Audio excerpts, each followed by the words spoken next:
नमस्कार, स्वागत सभी का एक और खबर दिल्ली विश्वविद्यालय की। और इस खबर में फिर से एक डिपार्टमेंट का अपडेट आया है, या कहें कि अपडेट मुझे देर से प्राप्त हुआ या मैं अपडेट खोज नहीं पाया, क्योंकि वेबसाइट पर अपडेट आने वाला है या डिपार्टमेंट की वेबसाइट पर अपडेट आने वाला है कुछ मालूम नहीं चलता है। ये हालात है दिल्ली विश्वविद्यालय के। और ये अपडेट है उन बच्चों के लिए जिनका इंटरव्यू हो चुका है और वेट कर रहे थे अपने रिजल्ट का। तो आया है एक और डिपार्टमेंट का फाइनल रिजल्ट इंटरव्यू के बाद का। आपने एक वीडियो देखा होगा, आज ही की डेट में मैंने एक डिपार्टमेंट का और वीडियो बनाया था, ड्यू का था, जिसमें इंटरव्यू के बाद का रिजल्ट आया है। उस वीडियो को देख लीजिएगा, लिंक मैं दे दूंगा डिस्क्रिप्शन बॉक्स में, ठीक है। और इस डिपार्टमेंट में बात करेंगे एक और डिपार्टमेंट की, लेकिन उससे पहले मैं बता दूं डिस्क्रिप्शन बॉक्स में जो भी आपको जानकारियां दी जाती हैं, चाहे कोई वेबसाइट का लिंक हो, पीडीएफ फाइल का लिंक हो, उसको ज़रूर चेक कर लीजिएगा, क्योंकि उन जानकारियों को यदि आप नहीं पढ़ेंगे, नहीं समझेंगे, तो आप वीडियो में बताई गई जानकारी का लाभ पूरा नहीं ले पाएंगे। और यदि आपका सिलेक्शन हुआ है तो डिसलेक्ट होने में ज़्यादा समय नहीं लगेगा आपको, ठीक है। तो डिपार्टमेंट है एक जिसका एमफिल और पीएचडी का दोनों का रिजल्ट आ गया है, ठीक है। एमफिल और पीएचडी दोनों का रिजल्ट आ गया है, कितने बच्चे नाम सिलेक्ट हुए हैं और किनका नाम वेटिंग लिस्ट में है, और कब तक आपको अपनी डॉक्यूमेंट और रिसर्च प्रपोजल, बीआरएस का एप्लीकेशन फॉर्म कब तक और कैसे सबमिट करना है, सारी जानकारी इस एक ही वीडियो में दूंगा। हर बात को ध्यान से समझिएगा, सुनिएगा, और यदि सुनने के बाद, समझने के बाद तकलीफ हो तो कमेंट करके उसको पूछ लीजिएगा, इस बात का ध्यान रखिएगा, ठीक है। चलिए, डिपार्टमेंट है इंग्लिश। इंग्लिश डिपार्टमेंट के पहले हम बात करेंगे एमफिल की। तो एमफिल में जिन भी बच्चों ने इंटरव्यू दिया था उसको, वो बच्चे पहले ध्यान से सुनेंगे। आपको अपने सभी एकेडमिक डॉक्यूमेंट, रजिस्ट्रेशन फॉर्म, और ये बात एमफिल और पीएचडी दोनों के लिए है, याद रखिएगा, अपना अपना एप्लीकेशन फॉर्म, आपने एंट्रेंस क्वालिफाई किया है या एग्जामिनेटेड कैटेगरी में आते हैं उसका प्रूफ, आपने कितने नंबर प्राप्त किए थे एंट्रेंस में उसका proof, 10th 12th BA MA net JRF MPhil get set जो भी आपके पास सर्टिफिकेट है वह सभी, और रिसर्च प्रपोजल यदि आपकी कैटेगरी में आता है तो ये सभी डॉक्यूमेंट्स को आपको स्कैन करके ईमेल आईडी के माध्यम से, और साथ में पीएचडी के बच्चों को एक अलग से फॉर्म अटैच करना है बीआरएस का। एमफिल के बच्चों को बीआरएस का फॉर्म नहीं लगाना है, ध्यान से सुन लीजिए। एमफिल के बच्चों को सभी एकेडमिक डॉक्यूमेंट लगाने हैं, केवल बीआरएस का फॉर्म छोड़कर। बीआरएस का फॉर्म का लिंक मैं आपको दे दूंगा, उस फॉर्म का आपको प्रिंट आउट निकालना है और उसको फिलअप करने के बाद, और उस फोटो भी लगानी है और सेल्फ अटेस्ट करना है, और फिर से स्कैन करके आपको ईमेल से भेजना है। ये बीआरएस का फॉर्म केवल और केवल पीएचडी सिलेक्टेड कैंडिडेट को भेजना है, एमफिल सिलेक्टेड बच्चों को नहीं भेजना है, इस बात का ध्यान रखिएगा। और जो भी एकेडमिक डॉक्यूमेंट आपको लगाने हैं मैं आपको बता चुका हूं, ठीक है। एमफिल के बच्चों को जिस ईमेल आईडी पर इसको भेजना है उसका नाम है इंग्लिश डिपार्टमेंट mphil@du@gmail.com, और पीएचडी के बच्चों की ईमेल आईडी है phd.mphil.admission@du@gmail.com।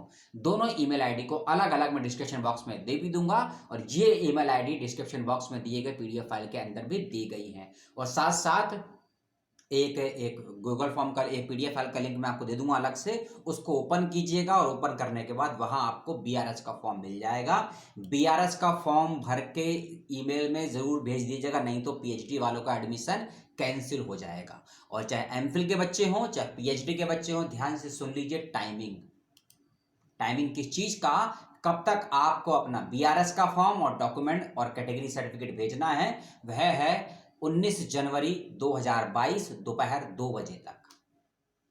19 जनवरी 2022 दोपहर 2 बजे तक आपको अपने ये सभी डॉक्यूमेंट ईमेल के माध्यम से भेज देने हैं, इस बात का रखेंगे विशेष रूप से ध्यान। और ज्यादा मैं कुछ और नहीं कह पाऊंगा, अब चलता हूं सीधा रिजल्ट पर। एमफिल के बच्चे पहले ध्यान से सुनेंगे। एमफिल के अंतर्गत 14 बच्चों का सिलेक्शन हुआ है एमफिल इंग्लिश में, और इन बच्चों का आधार नेट और एंट्रेंस दोनों हैं, और साथ ही साथ में एमफिल इंग्लिश में कुछ बच्चों के नाम वेटिंग लिस्ट में भी हैं, ठीक है। और ये जो 14 बच्चे मैंने आपको बताए हैं ये सभी अनरिजर्व या ओबीसी या फिर पीडब्ल्यूडी कैंडिडेट में ओबीसी नॉन क्रीमी लेयर के हैं, ठीक है। इसके साथ साथ अनरिजर्व कैटेगरी में, और इसके साथ साथ जिन बच्चों का नेट क्वालिफाई है और एंट्रेंस क्वालिफाई है, गेट क्वालिफाई है, ऐसे कुछ बच्चों के नाम वेटिंग लिस्ट में भी हैं, जो कि 14 हैं, ठीक है। एससी कैटेगरी में जिन बच्चों का सिलेक्शन हुआ है उनकी संख्या 5 है। ठीक है ना। एससी कैटेगरी में जिन बच्चों का सिलेक्शन हुआ है उनकी संख्या 5 है, और एससी कैटेगरी में जिनका भी एडमिशन हुआ है सभी के सभी नेट क्वालिफाई है। वेटिंग लिस्ट भी है एससी कैटेगरी की। एससी कैटेगरी में 5 बच्चों के नाम वेटिंग लिस्ट में भी हैं, ठीक है। एसटी कैटेगरी में 3 बच्चों का सिलेक्शन हुआ है, ठीक है। और ओबीसी नॉन क्रीमी कैटेगरी में 9 बच्चों का सिलेक्शन हुआ है, और इसके साथ साथ ओबीसी नॉन क्रीमी कैटेगरी में भी 9 बच्चे वेटिंग लिस्ट में हैं। ईडब्ल्यूएस कैटेगरी में 3 बच्चों का सिलेक्शन हुआ है, और पीडब्ल्यूडी कैटेगरी में 2 बच्चों का सिलेक्शन हुआ है एमफिल के अंतर्गत। तो ये सभी बच्चे अपना नाम, अपना एप्लीकेशन नंबर, फॉर्म नंबर, अपनी कैटेगरी ध्यान से देख लेंगे, समझ लेंगे, और 19 जनवरी दोपहर 2 बजे तक जो ईमेल आईडी आपको बताई है उस ईमेल आईडी पर अपने सभी डॉक्यूमेंट भेज देंगे। और यदि आप दिल्ली या उसके आसपास हैं तो डिपार्टमेंट जरूर चले जाइएगा। यदि जाना संभव नहीं है तो अलग बात है, लेकिन अगर जाना संभव है तो जरूर चले जाइएगा। अब बात करते हैं पीएचडी के रिजल्ट की। पीएचडी का रिजल्ट थोड़ा लंबा चौड़ा है, ध्यान से समझ लीजिए पहले एक बार। पीएचडी में सिलेक्टेड कैंडिडेट को बीआरएस का फॉर्म का प्रिंट आउट निकालना है, उसको भरना है, स्कैन करके अपलोड करना है। बीआरएस के फॉर्म का लिंक मैं दे दूंगा डिस्क्रिप्शन बॉक्स में, घबराइए मत, लेकिन पूरा फॉर्म फिलअप कर दीजिएगा, टॉपिक और टॉपिक के अंदर डिस्क्रिप्शन जो भी है उसको ध्यान से भर दीजिएगा। और 19 जनवरी दोपहर 2 बजे तक आपको सेंड करना है, साथ साथ एकेडमिक डॉक्यूमेंट भी। कोई एकेडमिक डॉक्यूमेंट यदि मैं आपको बताना भूल गया हूं तो सभी डॉक्यूमेंट की लिस्ट नोटिफिकेशन में दी गई है, जो नोटिफिकेशन वेबसाइट पर मौजूद है। आपको डॉक्यूमेंट खोजने में तकलीफ ना हो इसलिए डॉक्यूमेंट्स का लिंक खोजकर वेबसाइट से डिस्क्रिप्शन बॉक्स में देने की पूरी कोशिश करूंगा, ताकि क्योंकि आपके पास 12 घंटे से कम का समय है। ये वीडियो आप रात में 9 बजे देख रहे होंगे, 9 बजे 18 जनवरी को ये वीडियो आप देख रहे हैं, ताकि आपको तकलीफ ज्यादा ना हो कि अगले 12 घंटों में अपनी कार्रवाई पूरी कर सके। अब आते हैं पीएचडी के रिजल्ट पर।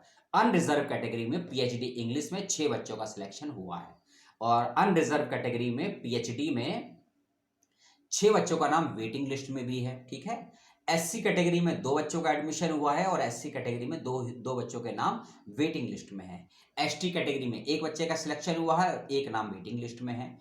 ओबीसी नॉन क्रीमी लेयर में 4 बच्चों का सिलेक्शन हुआ है, और ओबीसी नॉन क्रीमी लेयर में 4 बच्चों के नाम वेटिंग लिस्ट में है। ईडब्ल्यूएस कैटेगरी में 2 बच्चों का सिलेक्शन हुआ है पीएचडी में, और 2 नाम वेटिंग लिस्ट में है। पीडब्ल्यूडी में 1 बच्ची का एडमिशन हुआ है, रुबीना उनका नाम है, बहुत बहुत बधाई। और पीडब्ल्यूडी कैटेगरी में 1 बच्चे का नाम वेटिंग लिस्ट में है। 2 बच्चे वो भी हैं जो टीचर्स फेलो हैं, यानी कि दिल्ली यूनिवर्सिटी में कहीं ना कहीं टीचर अपॉइंटेड है किसी कॉलेज या डिपार्टमेंट में, उन बच्चों का भी सिलेक्शन हुआ। सभी को बहुत बहुत शुभकामनाएं। एमफिल और पीएचडी के बच्चे अपने नाम को लिस्ट में ध्यान से चेक कर लेंगे। और यदि आप दिल्ली या दिल्ली एनसीआर के आसपास रहते हैं तो दिल्ली यूनिवर्सिटी के इंग्लिश विभाग में जरूर चले जाइएगा। यदि जाना संभव नहीं है, ईमेल से, फोन से डिपार्टमेंट से जरूर कंसल्ट कर लीजिएगा। ऐसा ना हो कि जल्दबाजी में कोई डॉक्यूमेंट आप ईमेल के माध्यम से भेजना भूल जाएं या स्कैन करना भूल जाए। वैसे सभी डॉक्यूमेंट की लिस्ट नोटिफिकेशन में दी गई है और मैंने आपको बता भी दिया है, लेकिन जल्दबाजी में कोई डॉक्यूमेंट यदि उनसे छूट गया है, कोई जानकारी आपको समझ में यदि नहीं आई है, फिर से मैं एक बात को रिपीट कर दूं, एमफिल या पीएचडी जो भी सिलेक्ट हुए हैं 19 जनवरी दोपहर 2 बजे तक सभी डॉक्यूमेंट को ईमेल के माध्यम से सेंड कर देना है। और उसी ईमेल आईडी से सेंड कीजिएगा आप जो आपने रजिस्ट्रेशन फॉर्म के वक्त में अप्लाई की थी। पीएचडी के बच्चों की ईमेल आईडी है, मैं फिर से बता देता हूं, phd.english.du@gmail.com। और जो बच्चे एमफिल में सिलेक्ट हुए हैं उनकी ईमेल आईडी है englishdepartment.mphil.du@gmail.com। ईमेल आईडी में कंफ्यूज मत होइएगा, ईमेल आईडी में डिस्क्रिप्शन बॉक्स में दे भी दूंगा। ये जानकारी मुझे ऐसे ही नोटिफिकेशन ऊपर नीचे कर रहे थे, खाना खाने से पहले की तैयारी थी, तो सोचा ये नोटिफिकेशन आपको दे देते हैं, शायद किसी का भला हो जाए। और कोई अपडेट होगा और नया तो आपको दे देंगे रात में और वीडियो बनाकर, और शायद 4था या 5वां वीडियो होगा ये, ठीक है। क्योंकि कल से महात्मा गांधी अंतर्राष्ट्रीय हिंदी विश्वविद्यालय के इंटरव्यू शुरू हो रहे हैं और उसकी बड़ी मेजर समस्याएं आई हैं और कुछ नए अपडेट भी आए हैं यूजीसी की तरफ से, उसके बारे में बात करेंगे। ये अपडेट कैसा लगा मुझे बता दीजिएगा, कोई जानकारी समझ में ना आई हो तो बता दीजिएगा, किसी जानकारी में कोई कंफ्यूजन हो, कोई डाउट हो तो बता दीजिएगा, ताकि आपको विद इन कुछ घंटे में इंफॉर्मेशन का जवाब दे दिया जाए, क्योंकि समय कम है बहुत आप लोगों के पास। और क्योंकि ये नोटिफिकेशन ना 14 जनवरी को आया था, अब समझ में नहीं आया ये नोटिफिकेशन आया कहाँ था। डेट तो 14 जनवरी की है नोटिफिकेशन पे, लेकिन वेबसाइट में एक दिन में कम से कम 2 से 4 बार चेक करता हूं, खासकर डीयू की, जेएनयू की, बीएचयू की और एनटीए की, लेकिन नोटिफिकेशन पता नहीं कहाँ छिपा हुआ था ये, या फिर नोटिफिकेशन ये ओपन नहीं हो रहा होगा, ठीक है। लेकिन नोटिफिकेशन मेरा आपको दे दिया। 12 घंटे ही सही हो सकता है, 12 घंटे में 12 लोग वीडियो को देख भी चुके होंगे। और अगर 12 लोगों ने देख लिया तो कम से कम उनका तो भला हो जाएगा।